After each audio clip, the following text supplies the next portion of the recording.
This video is sponsored by BuyMode mobile app. இந்த mobile ஆப்பை நீங்கள் டவுன்லோட் பண்ணி வச்சுக்கிட்டிங்கன்னா உங்கள் வீட்டுக்கு தேவையான எல்லா பொருட்களுமே வாங்கிக்கலாம். க்ராசரிஸ்லேருந்து டெக்கரேட்டிவ் ஐட்டம்ஸ் வரைக்கும் வாங்கிக்கலாம். இதற்கான லிங்க் வந்து நான் டிஸ்கிரிப்ஷனில் கொடுத்துருக்கேன். அதை நீங்கள் வந்து பார்த்து தெரிஞ்சுக்கோங்க. Thank you. Hi friends, welcome to our மதிகேமா யூடியூப் சேனல். இன்றைக்கி நம்ம சேனலில் என்ன பார்க்க போகிறோன்னா கார சட்னி எப்படி வைக்கலான்னு பார்க்கலாம் வாங்க. அதுக்கு தேவையான பொருட்கள்: பூண்டு வந்து சின்ன பல்லாக இருக்கிறதுனால ஒரு 10 பூண்டு எடுத்துருக்கிறேன்.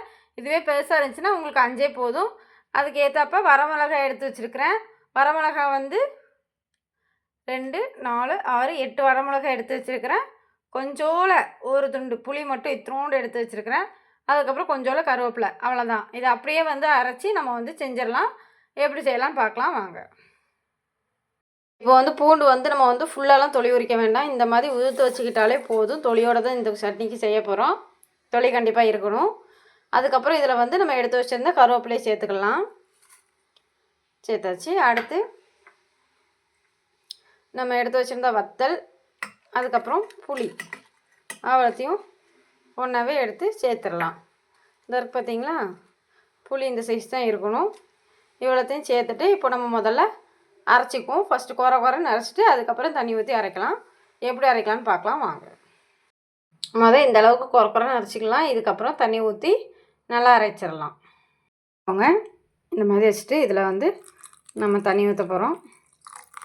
ஒரு 1/4 கப் தண்ணி ஊற்றிக்கோங்க. ஊற்றிட்டு அரைக்க ஆரம்பிச்சிக்கலாம். இந்த அளவுக்கு நல்லா பேஸ்ட்டாக அரைச்சிக்கணும். அடுத்து நம்ம என்ன செய்யலாம்னு பார்க்கலாம் வாங்க. இப்போ நம்ம வந்து அரைச்சிட்டு வந்தாச்சு. சட்னி எப்படி வைக்கலான்றதை பார்ப்போம்.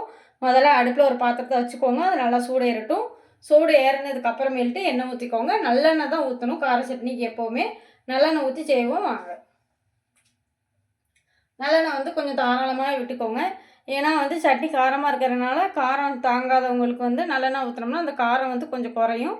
அதனால தான் நம்ம வந்து நல்லெண்ணெய் ஊற்றி செய்கிறோம். நல்லெண்ணெய் ஊற்றி செய்யுங்க, டேஸ்ட்டாகவும் இருக்கும். கொஞ்சம் நம்ம வந்து வயிற்றுக்கு எந்த பிரச்சனையுமே வராது காரமாக இருக்கிறதுனால.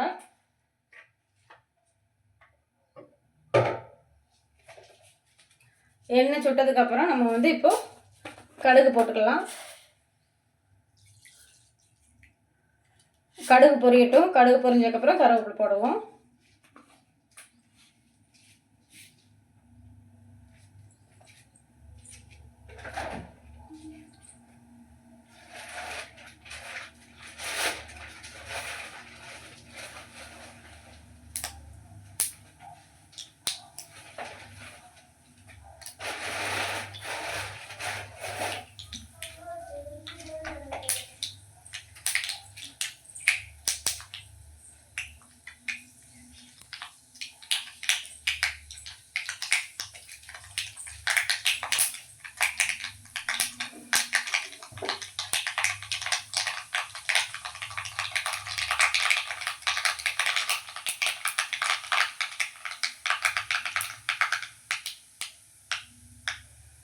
கடுகு எல்லாமே பொரிஞ்சிடுச்சு. இப்போ வந்து நம்ம கருவேப்பிலை போட்டுக்கலாம். கருவேப்பிலை வெடித்ததும் நம்ம அரைச்சி வச்சுருக்கிற பேஸ்ட்டை உள்ளே சேர்த்துக்கலாம். இப்போ எல்லாத்தையுமே சேர்த்துட்டு மிக்ஸி கழுவுன தண்ணி மட்டும் கொஞ்சோல சேர்த்துக்குவோம்.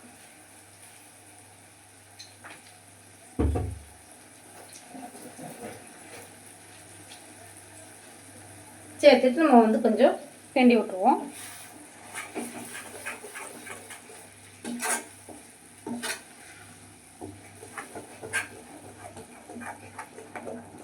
நல்லா கிண்டி விட்ருங்க. கிண்டி விட்டுட்டு இந்த கிண்டும் போது மட்டும் கொஞ்சம் சிம்மில் வச்சுக்கோங்க. நம்ம வந்து அந்த அரைச்ச பேஸ்ட்டு சேர்க்கும் போது கிண்டும் போது மட்டும் கொஞ்சம் சிம்மில் வச்சுக்கோங்க. அப்படின்னா தான் அது வந்து நமக்கு அடி பிடிக்காது. இன்னொன்று நம்ம வந்து கிண்டுறதுக்கும் கொஞ்சம் வசதியாக இருக்கும். இல்லைன்னா கையில் டப்புன்னு தெறிக்க ஆரம்பிச்சிடும்.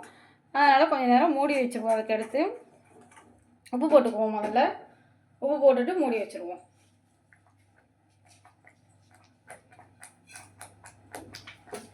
இதான் தெரிக்குது பார்த்தீங்களா? இது ஹை ஃப்ளேமில் வச்சோம்னா இன்னும் வேகமாக தெரிக்கும். அப்போ நம்ம கையிலெல்லாம் பட்டுரும், நமக்கு சுட்டுரும். அதனால் சிம்மில் வச்சு இது பண்ணுவோம். இதுக்கு தேவையான அளவுக்கு வந்து உப்பு போட்டு இதை இன்னொரு தடவை கிண்டி விட்டுட்டு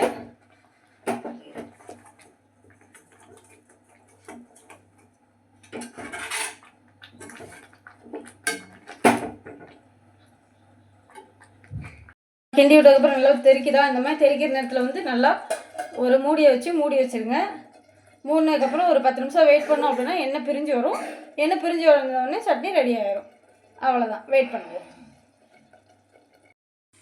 பார்த்திங்களா, நம்ம வச்சுருந்த சட்னி வந்து நல்லா சுருளாக வதங்கி வந்துடுச்சு. இந்த ஸ்டேஜில் வந்து நம்ம வந்து இதை ஆஃப் பண்ணி எடுத்துக்கலாம். ஆஃப் பண்ணிவிட்டு வேறு பாத்திரத்தில் மாற்றி வச்சுக்கலாம். இட்லி தோசைக்கு நல்லாயிருக்கும். கம்பு இட்லி தோசைக்கு அதை விட சூப்பராக இருக்கும். நீங்கள் வேணால் ட்ரை பண்ணி பாருங்கள். தேங்க்யூ. மேலும் இதே மாதிரி வீடியோ வேணால் மதிகமா யூடியூப் சேனலை ஷேர் பண்ணுங்கள், லைக் பண்ணுங்கள், கமெண்ட் பண்ணுங்கள், சப்ஸ்கிரைப் பண்ணுங்கள்.